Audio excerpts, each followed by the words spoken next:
Sa isang bahagi ng Quezon City, makikita ang payak na karinderyang ito na naghahain ng di lang mura, kundi masarap na lutong ulam. Ang ipinagmamalaki nila, lutong Ilocano gaya ng kilawin, inihaw na baboy, pinakbet at laing. 30 years na po kami. Dito nga kami nakapag-umpisa, nakapag-aral din yung mga anak ko, tiyaga lang po. Pero ang simpleng karinderyang ito kasama sa mga restaurant at kainan sa Pilipinas na kinilala ngayon ng Michelin Guide. Ang Michelin Guide ay internationally recognized at prestihiyosong gabay sa mga pinakamasarap at pinakamagagaling na kainan at establisimento sa buong mundo.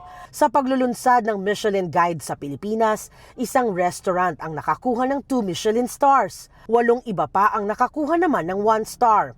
I wasn't expecting anything, to be honest with you, and to be up there getting 2 stars is one, extremely emotional, but also, I'm so happy that I get to share this with my team.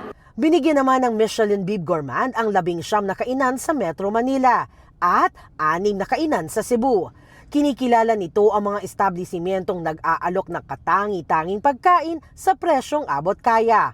Maraming po salamat sa inyo dahil papakilala nyo po yung maliit na karinderya po namin. Kasunod ng pagkakagawad sa kanila ng Michelin Bib Gourmand Award, blockbuster ang pila ngayong araw. Yung barbecue nila, masarap yung sauce, malinamnam yung barbecue, tapos meaty. I-try ko rin yung kanilang barbecue tsaka isaw.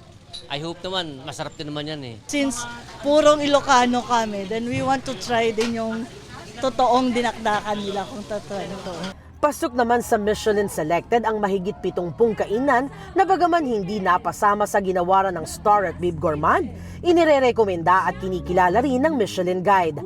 Tulad ng pansiteryang ito sa Marikina na hindi rin matapos ang pila ng orders kanina. From Antipolo po kami, dinayo pa po namin dito to try this pansit. Masarap kasi siya, talagang hihintayin mo.